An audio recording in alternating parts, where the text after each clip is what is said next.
मौजूद साफ़ी दोस्तों, आप सबकी आमद का बहुत बहुत शुक्रिया।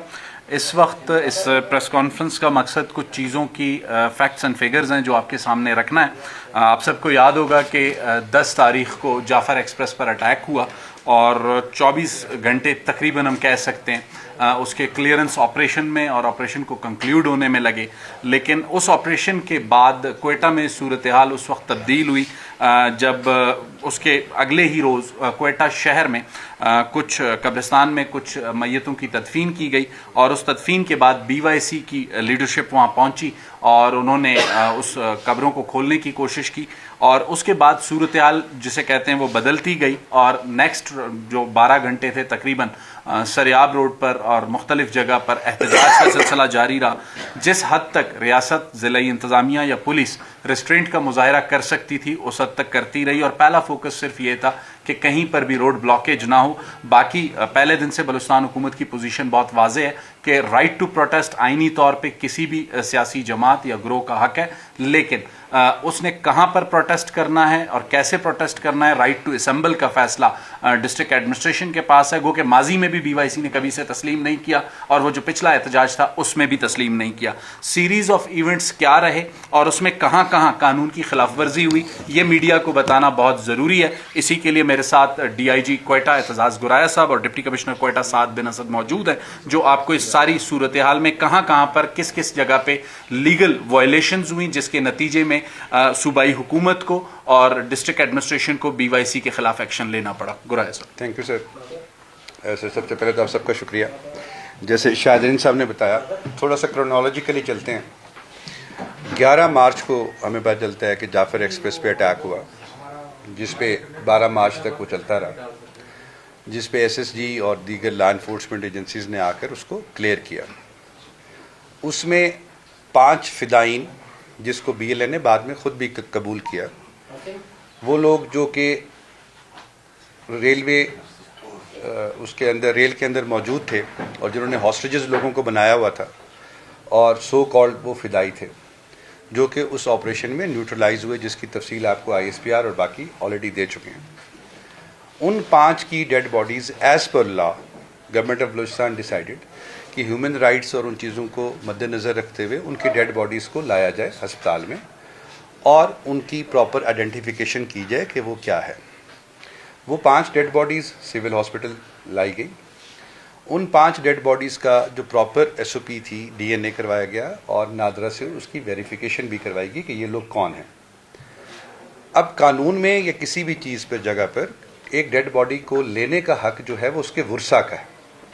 वर्सा से मतलब उनके वालिद, उनकी वालदा, बहन, भाई, बीवी, शौहर, बेटा, बेटी, वो आके उनके आइडेंटिफिकेशन करके थ्रू प्रॉपर चैनल कोर्ट से परमिशन लेके वो डेड बॉडी वो रिसीव कर सकते। 14 तारीख को 5 डेड बॉडीज़ सिविल हॉस्पिटल में लाई गई, क्योंकि मच में या सिबी में ऐसा मॉर्चरी नहीं है, तो इसलिए सिविल हॉस्पिटल लाई गई, जिनका प्रोसेस शुरू हुआ कि हमने इनको आइडेंटिफिकेशन करवानी है। 19 तारीख को प्रेसिडेंट ऑफ पाकिस्तान तशरीफ़ लाते हैं, क्वेटा में विजिट्स करते हैं, क्योंकि लॉ इन्फोर्समेंट सारी की सारी उसमें बिज़ी होती है, जितनी भी पुलिस होती है। तो कुछ लोग BYC के प्लेटफॉर्म से उनकी लीडरशिप समेत हॉस्पिटल्स में पहुंचते हैं कि ये डेड बॉडीज़ हमें दी जाए। उनको बताया जाता है कि जी आप इनके वर्सा को ले आएँ, जो वर्सा हैं वो ले आए और वो आके डेड बॉडीज़ को ले जाए, तो हमें कोई इतराज़ नहीं है, लीगल फॉर्मेलिटीज़ पूरी करने और ले जाए। उन्होंने कहा इनके वारिस हम ही हैं और हम ही लेके जाएंगे। BLA का वारिस कौन हो सकता है, ये जवाब मैं आप पे छोड़ता हूँ कि BLA का वारिस कौन है। तंजीमी बुनियाद पर अगर आप लेके जा रहे हैं उनको, तो फिर वो किसकी डेड बॉडीज़ थी? दहशतगर्द, जिसको BLA ने क्लेम में बाद में ख़ुद भी वेरीफाई किया कि ये लोग हैं, वो क्लेम हमारे पास मौजूद भी, आपको शेयर भी कर देंगे। उनकी डेड बॉडीज़ ली, वहाँ से अस्पताल के जो मॉर्चरी थी उसको तोड़ा गया। जो सुराब के अंदर कलात में FC पे एक खातून ने खुदकुश किया, उनकी रिमेन्स जो बाकी थी उनमें से भी कुछ चीज़ें वहाँ पे मौजूद थी। वहाँ से बाय फोर्स पुलिस और जो अस्पताल इंतज़ामिया थी उनको मार पीट कर और वो सारा करके वो डेड बॉडीज़ वहाँ से उठाने की कोशिश की गई और वो उठाई गई, जिस पे लॉ इन्फोर्समेंट ने और स्टेट ने, एक पूरी दुनिया में कहीं पर भी इस तरह से नहीं होता कि दहशतगर्दों की आप ग्लोरिफिकेशन करें, उनकी डेड बॉडीज़ उठाकर वहाँ पे नारे लगाएं एक तरफ तो आप कहते हैं कि हम ह्यूमन राइट्स का ख्याल रख रहे हैं, मिसिंग पर्सनस की हम बातें करते हैं, दूसरी तरफ आप टेररिस्ट की डेड बॉडीज़ को ओन करते हैं और लेके जाते हैं कि ये हमारे लोग हैं और हम इनको लेके जा रहे हैं। तो ये जवाब आप पर और आवाम पे मैं छोड़ता हूँ कि वो कौन लोग हैं जो फिर उनको दहशतगर्दी को लेके जाते हैं। उनकी डेड बॉडीज़ को रास्ते में इंटरसेप्ट किया गया और वो लाया गया, जिसके बाद इस शहर में एक law and order situation create की गई। धरने का ऐलान किया गया, जलसे का ऐलान किया गया, पुरअमन एहतजाज का ऐलान किया गया। मगर उस पुरअमन एहतजाज के नतीजे में 36 से ज़्यादा कैमराज सेफ सिटी के क्वेटा में डैमेज हुए। 18 से ज़्यादा पोल्स थे जिनको तोड़ा गया, जिनके वीडियो सीसीटीवी फुटेजेस आपके पास भी मौजूद हैं, हमारे पास भी हैं। कितने 100 मीटर ऑप्टिक फाइबर थी जिसको जला दिया गया। अब ये कैमराज और ऑप्टिक फाइबर और पोल्स जो हैं, शायद ये भी किसी प्लान का हिस्सा था या उनको क्यों तोड़ा गया। यूनिवर्सिटी का गेट जो कि तालीमी दरसगाह है, उसका गेट तोड़ा गया। उसके साथ वहाँ जो पोस्ट ऑफिस है उसको जला दिया गया। बैंक का दरवाज़ा तोड़कर बैंक के अंदर हम लोग दाखिल हुए और उसके बाद वहाँ से कैश लूटने की कोशिश की, जो कि रिपल्स हुई। ये वो सीरीज़ ऑफ इवेंट्स हैं जिस पे पुलिस और गवर्नमेंट की तरफ से ये डिसीजन हुआ कि विद इन लीगल लिमिट्स में रहते हुए हम आंसू गैस का, लाठी चार्ज का इनका ख्याल करें। ये सारा प्रोसेस चलता है 19 तारीख को, और तकरीबन हम पुल आउट कर लेती है जो पुलिस है वो अफ्तारी के बाद हम पुल आउट करते हैं कि अभी खैरियत 8 बजे, अफ्तारी से पहले 6 बजे के करीब। उस वक्त तक कुछ भी नहीं होता। ऑल ऑफ ए सडन 7:30 बजे पता चलता है जी 3 डेड बॉडीज़ 2 BMC में लाई गई हैं, एक सिविल हॉस्पिटल में लाई गई है, अलेजिडली कि पुलिस की फायरिंग से मरे। उस वक्त आईजी साहब ने और चीफ मिनिस्टर साहब और सब ने ये ऐलान किया कि जी इनको लीगल प्रोसेस पे लाया जाए, इनकी ऑटोप्सी करवाएं ताकि किस किस्म की गोली लगी है और कौन सी गोली लगी है, और अगर मौके पे लगी होती तो उस वक्त ये डेड बॉडी क्यों नहीं आई। जब सब डिस्पर्स हो गया, सब कुछ ख़त्म हो गया, तो 7 बजे फिर ये डेड बॉडीज़ कहाँ से आ गई। हम इस पर बिल्कुल भी इस बहस में कहीं से भी जाने के लिए मैं नहीं जा रहा कि गोली किसकी लगी, लेकिन उनको लाया जाए और उनकी शिनाख्त करवाई जाए और प्रॉपरली ऑटोप्सी की जाए कि गोली का हमें पता चले कि कहाँ से लगी, किधर से लगी।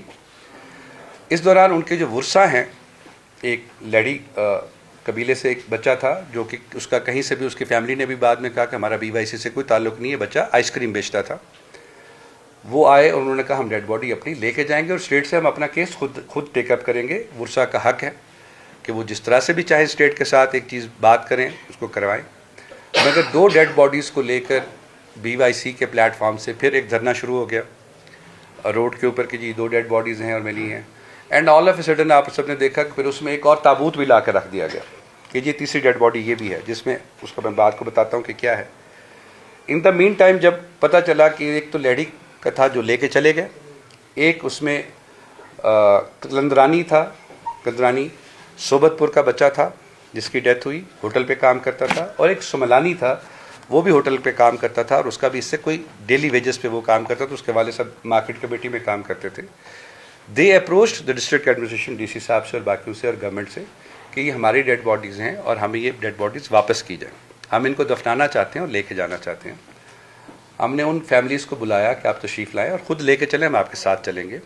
सोबतपुर से वो फैमिलीज़ आई और फैमिली आई और वो यहाँ पर गए। जो सुमलानी पहले गए उनको वहीं पकड़ के बिठा लिया गया कि जी आप नहीं जा सकते यहाँ पर, यहीं बैठें, ये BYC के रुकन हैं और ये लोग हैं और हम इनको अपने हिसाब से दफन करेंगे और इनको एजाज़ के साथ दफन किया जाएगा। जबकि उनकी फैमिलीज़ कह रही है कि हमारा BYC या किसी भी तंजीम से कोई ताल्लुक़ नहीं है। मैं ये क्वेश्चन अगेन आप पर छोड़ता हूँ कि अगर पुलिस ने ये फायरिंग की तो जहाँ 2000 बंदा फिर रहा था वहाँ किसी और को गोली नहीं लगनी थी, राह चलने वाले को लगनी थी। But that is to be determined, मैं इस पर हतमी राय नहीं दे सकता। जब उनको लेके गए AC साहब और हमारे डिविजनल SP फैमिली को कि जी हमें डेड बॉडी उठाने दी जाए, वहाँ फिर नहीं उठाने दी गई और उस पर कहा कि नहीं हम ये डेड बॉडी नहीं लेके जाने देंगे। अब अगर हर चीज़ के वारिस हमने ही बन जाना है या लोगों ने ही बन जाना है, किसी ऑर्गेनाइजेशन ने ही बन जाना है, और जब फैमिलीज़ उनके साथ नहीं हैं, देन स्टेट डिसाइडेड कि हम डेड बॉडी यहाँ से उठा के उनकी फैमिलीज़ के वर्सा के हवाले करेंगे। उनकी फैमिलीज़ और वर्सा के हवाले वो डेड बॉडीज़ वहाँ से उठा के उनकी की गई। जो मेडिकल लीगल रिक्वायरमेंट्स थी वो पूरी की गई। मेडिकल डॉक्टर को बुलाया गया, उन्होंने उनकी ऑब्जर्वेशन की।